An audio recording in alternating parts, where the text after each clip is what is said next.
I got everything all pretty much like lubed up as far as like the flanges and some of the threads. And I'm using ACL bearings.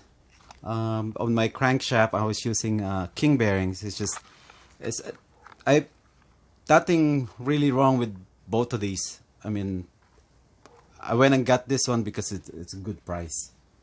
The king is a little bit way out there, so I got this one instead. But nothing preferable for those two. I mean, I like both of them. And I got everything, all the bearings in there, and also the clock, the piston rings, the gap. And I follow the H22 ring gaps orientation. I could not follow the K20. It's because of the way it's backwards and it rotates backwards. So since I'm almost building a H22, so I just follow the H22 gap orientation. This is the intake relief. Make sure it's facing on the. Sometimes you'll get confused and you'll be putting it backwards. And the markings. Remember the tabs. It has to be on the exhaust side. So anyone that built engine have to have one of these ring compressor. It works for me. I mean this one. So I don't really have to buy any fancy ring compressor.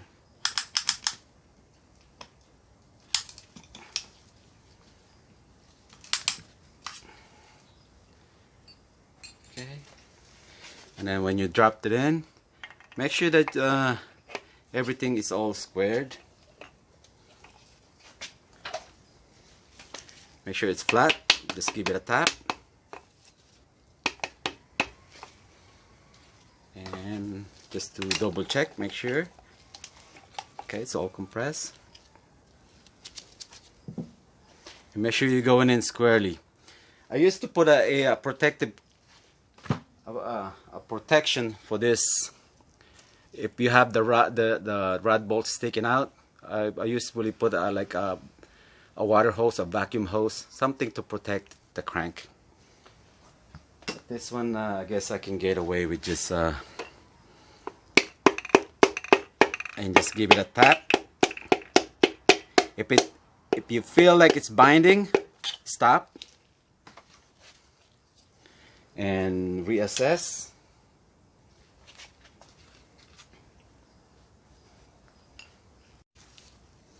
Okay, markings.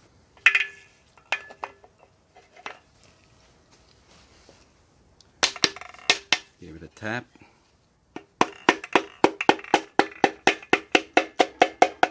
Uh-oh. Hangs up.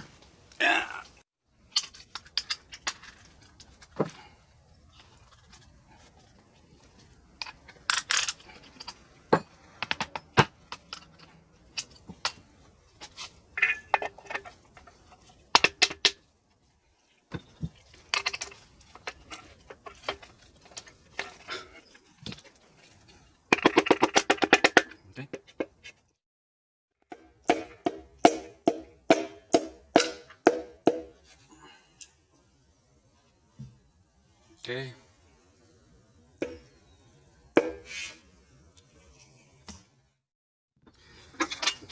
Hopefully it won't fall off.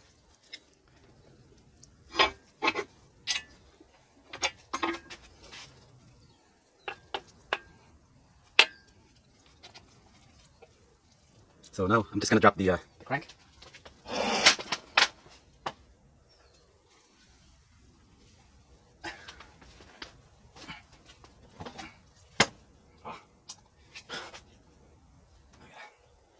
Put the bearings. Shit.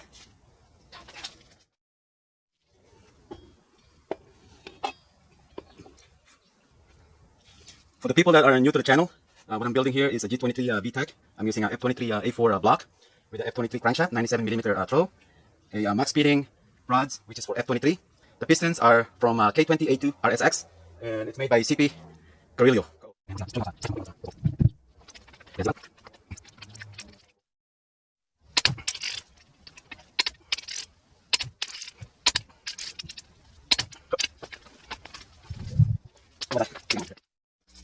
we put this on.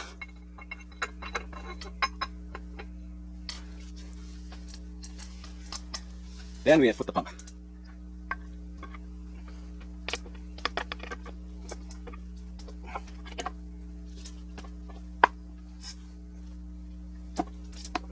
Okay. Now I'm just going to clean the pump with some bolt, and instruction says to plug it up on there. Very much. It's not covered with it, I guess.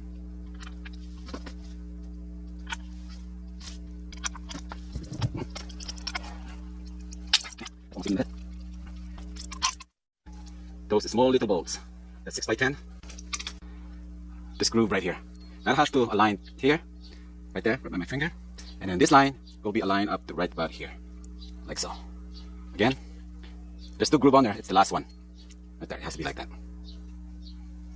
And of course, it's not gonna go in exactly how it is because it's blind. So it's either try it. You're gonna have to try this multiple tries. It's either. So I'm putting the rest of the bolts. Already put some sealant on there, and hopefully it's not dry yet.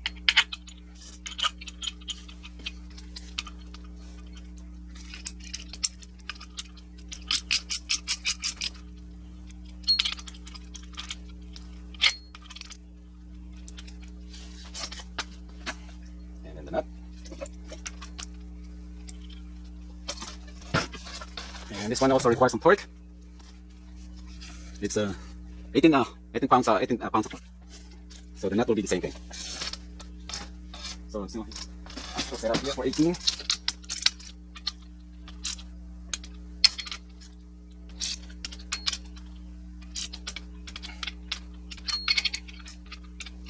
Okay, take it off. Rotate it. See if I can line this up. If I put it on, it should go in. Where's the damn thing?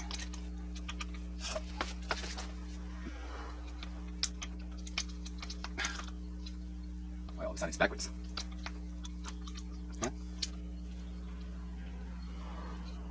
Okay, right there.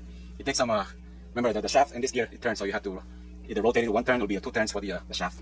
And line back up, and then there's the line. Cool. And see what the torque will be 180 pounds. Ready?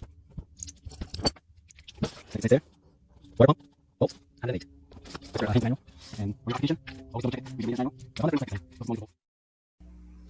Just put everything all together. Last thing is put the open cup. Get the gas on here. And make sure everything is all clean. Low to B. And close that boy. And the torque will be 102. And it's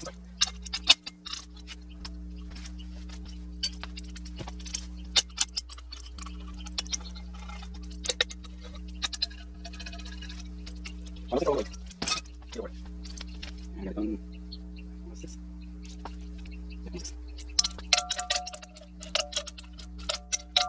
Then I have to overcut this one, because if that's not your side, and then that's not your So don't set the time just be careful for now.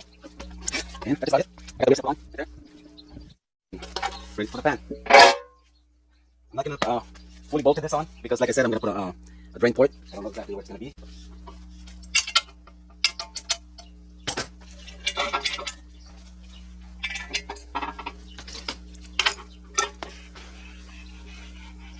All right.